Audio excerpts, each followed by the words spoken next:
Hey guys, how are you? I hope everybody is doing great. I have ranked back up to Gold 1 in tag for the second time in a month after not caring about it since the Ramantu mission, which was probably about a year ago. So I thought, hey, I should probably just do a little video with my thoughts on this. I do get asked about this sometimes because of the Ramantu mission.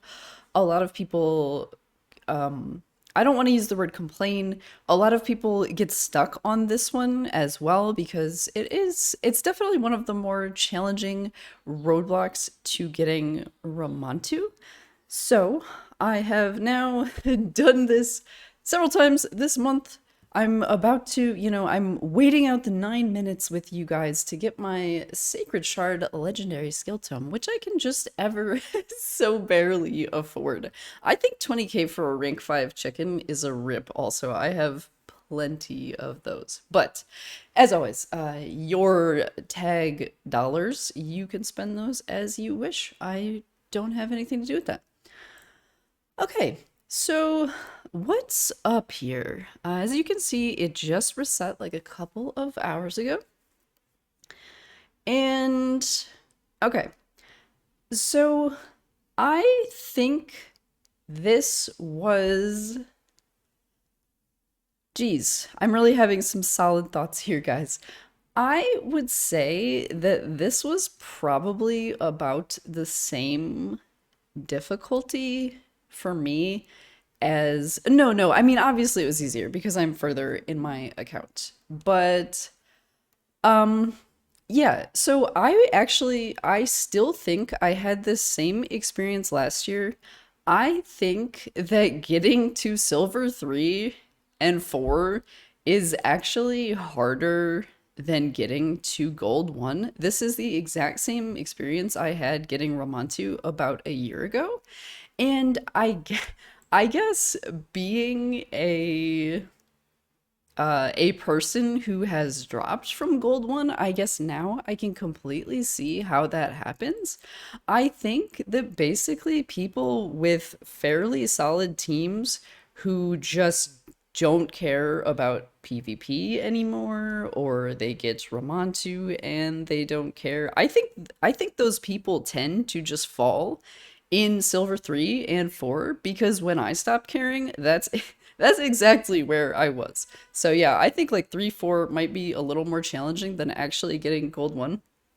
I didn't even intend to rank up this week, even though it does correspond rather nicely in the next 6 minutes with my couple of big purchases here. But yeah, I actually had no intention of doing this. I put on one man's all week, and then on Saturday, I just saw how easy it was. So I was like, okay, I'm doing this, I guess. So, okay, some other observations. So let's take a look at like my teams or whatever. Okay, so those were my teams I put on this week. Honestly, these tend to vary a little. I didn't even like these are not preset set teams. I really don't care. They could definitely be better if I actually bothered with that. They do vary a little bit. I have some standbys, like this is always a team. But yeah, like this one or this one might vary a little bit deciding on what I decide to click on. Like I put a Laz here this week just because I thought it would scare people from clicking on me seeing the double mythical, but I'm not gonna lie to you guys. This is like not a PvP build at all. This is a PvE build that I have him in. So yeah. Uh and then let's take a look like at the battle log. So you can see people actually do lose to my defense, which genuinely shocks me because I know, at least just in life in general, I think most of us are hard on ourselves. So I do not perceive my teams as good at all, especially being free to play. Yeah, I don't really think they're anything spectacular. It definitely surprises me that anyone would lose to them. But you can see, um, it makes sense that this person lost to me. Like, dude's got a Vogoth in here. I respect it, but probably not gonna cut it in 2025. I'm sorry. Uh, I could see how this team would beat me. I could see how that team would beat me. But yeah, it depends what happens, who they put against which team. These guys as well. That actually surprises me. I usually only lose to a bomb champ if they have increased accuracy, which they do. So that surprises me. I guess they still couldn't bomb through my Python here. So that's good. So I did actually, even though I know you guys know I'm not like a huge PvP person, it just doesn't really make sense to me to invest in something that at the end of the day does come down to just like a wallet battle. But of course, we've got to upkeep our teams a little bit for the PvP benefits. So some things I did do recently, I did I'm sure, well, actually, I'm not sure. I did do, there's no reason anyone would have seen this. I did do a video recently. I built a 400 plus speed Estrid Dreamsong. So I did do that. I rebuilt two of my cleansers and revivers. I built them very high resistance. So if you want to strip me, you do need a lot of accuracy. And yeah, I would say that doing both of those things greatly strengthened my teams. Let's take a look here. So there's 400 speed Estrid. That definitely helped me get out ahead of a lot of people. And then, yeah, if you want to strip my Python, you do need quite a bit of accuracy. Like, I would not just expect your Rat King or whatever to have like 800, 900 accuracy, because he also has the aura. So I wouldn't really expect to get bombed or something. Unless I either got Unlucko or they were accompanied by increased accuracy, Lady Kimmy, Lady Mikage, whatever. All right, so what else are we talking about? So other observations. Yeah, so like that helped me a lot. And then, yeah, I do get a lot of comments about people who are like, oh my God, it's just every team in Gold 1 and Silver 3 and 4 is just like 8 mythicals. And I did not have that experience at all. I mean, as you can see, this is just straight up Legos.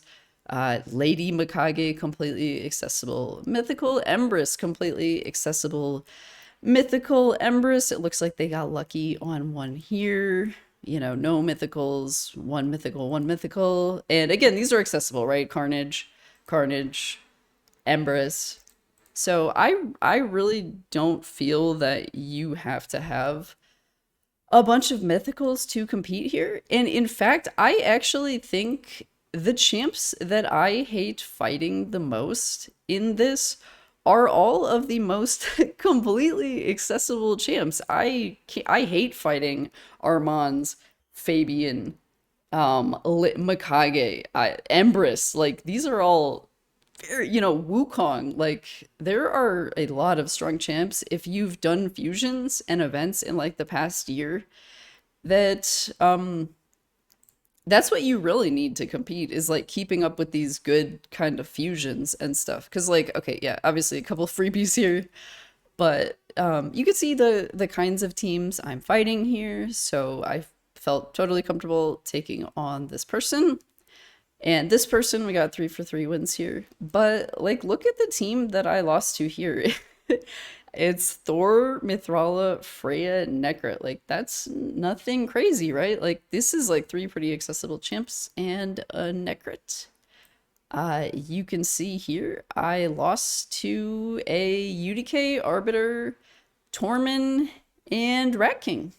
So those are all completely accessible champs that you could have gotten in the past couple of years. Who did I lose to here? I lost to Lady Noelle, Sir Nick, Tormund the Cold, and Fabian, which are all either fusions or events from like the past couple of years. These three are from the past year alone. These were like around last Christmas. And then there's Fabian, the March fusion. Feel comfortable taking on all of those people. Again, here I lost to like nothing that extreme. And then here I just flat out look at who I flat out lost to. I flat out lost to Arbiter, Armands, Lydia, and Alice. This is like straight up free to play team. This is a straight up free to play team as well. Estrid, I'm struggling. Rhonda, Fabian, Uko, that's just fusions and login champs. Yeah, I mean like Elva, Noelle, Wukong, UDK. Yeah, so yeah, it's not really like I'm not losing to anything that crazy. It's definitely just going to come down to allowing your account to build up to the point where you have some decent gear to deal with the things that are prevalent in PvP. And yeah, so like not that many people actually fought me. And yeah, I really didn't take that many battles in like the past day or so. So it was honestly, it was not that crazy in my experience. Don't get me wrong, I completely understand that if you're trying to do this when you're maybe like not exactly ready for it, it can be so frustrating and time consuming and everything. So I totally get it. Like I know I'm just sitting here after playing for a long time and being like, hey, this wasn't that bad. And it's not intended to be like that. I'm just saying like, here's what I feel is important. This was my experience doing this. These are the champs that I hate fighting. So on and so forth. So I don't know. I guess I can show you guys like a battle or a couple battles or something, and we can just see how I approach fights, like assessing if I could win or not. So this looks like a pretty solid win here. I'm just kidding. So I'm gonna take a look at this one.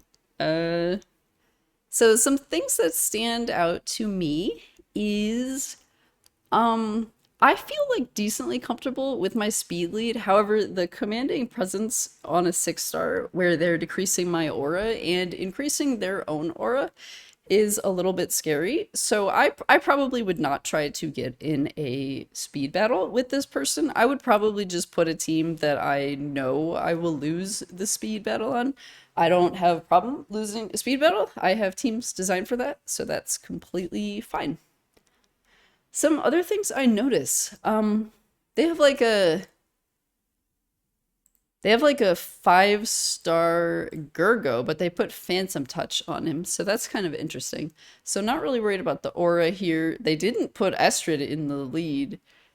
You notice like the chains here, polymorph. I definitely take notice of high-level polymorphs. I really don't want to fight those. So I would put like that, I think, is what I would do. So, okay, and then if I were to just look at this, because I want to win 2 out of 3, right? I can lose one. It's fine. It's not ideal, but I can lose one. So if I had to guess, I would say this is the one I would lose, because I could definitely get stripped with increased accuracy. So if I had to guess, I would say that would be the one I'd lose. So, okay. Let's see what happens. Oh, we got the gold now. So we didn't get stripped. We did resist that. Cool. They didn't go into like the second form Mikage. The mythicals can be hard because you don't really know like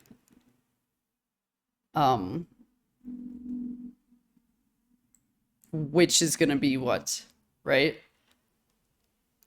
You don't know what they're gonna do.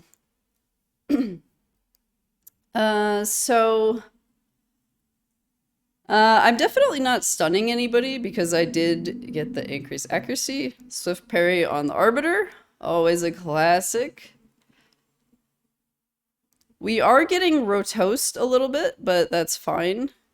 I can go through this. I will take a chance on that, even though I could weak hit there And then, oh, right, I used my revive, so that was silly by me. So I could lose, I guess.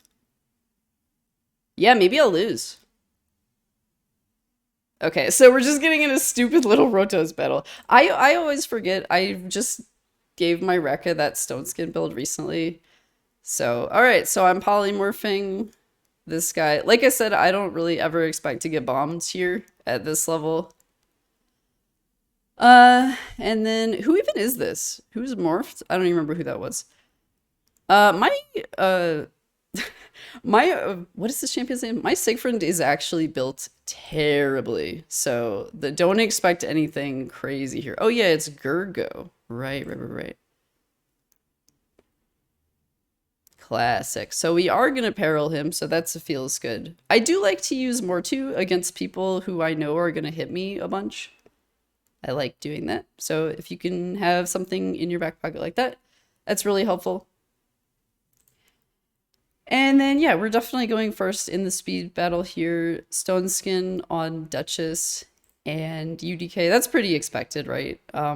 But yeah, definitely, I have a good amount of accuracy here, so that doesn't really surprise me too much. So we will kill everybody, but obviously now we have to worry about the Wukong coming back. The nice thing about Fabian is that every time he comes back, I'm gonna fear him instantly. And he also doesn't have any abilities, right? Because of the lovely Fabian. So, but personally, these are like not my favorite to fight. I feel like my teams are a little bit weak to them because like Rotos and Siegfried are some of my most used damage dealers, and they're both kind of like single targety blue people, you know, who aren't super strong to a UDK.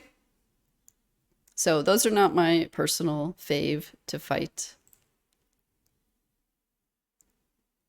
I mean, I guess he's petrified, so it's not going to do as much damage. That's why I didn't want to use it earlier, but what are you going to do? We'll get him next turn. So yeah, even just like the counter attack, he took me out.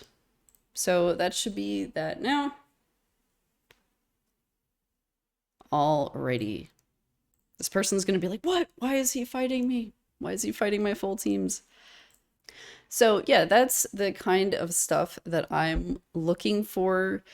Just some of the things that I'm thinking about when I take a battle. For example, of course, it's going to be different for you guys, the champs you have. I know we all kind of have those like go-to champs on our account just due to the RNG. I'm sure you have support champs or nukers that I don't have that you have started to lean on throughout the years heavily on your account. So it's all different, but let's buy our items here. I now have like 0, but I did the math, and if you do your 20 battles a day, just take 20 freebies a day, you build up enough over the month to get them again. So I don't know, maybe I'll be back in another month to get these.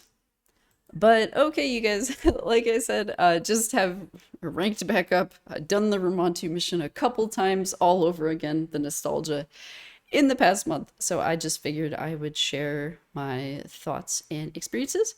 As always, I thank you guys so much for taking the time to watch the video today. I really appreciate you guys.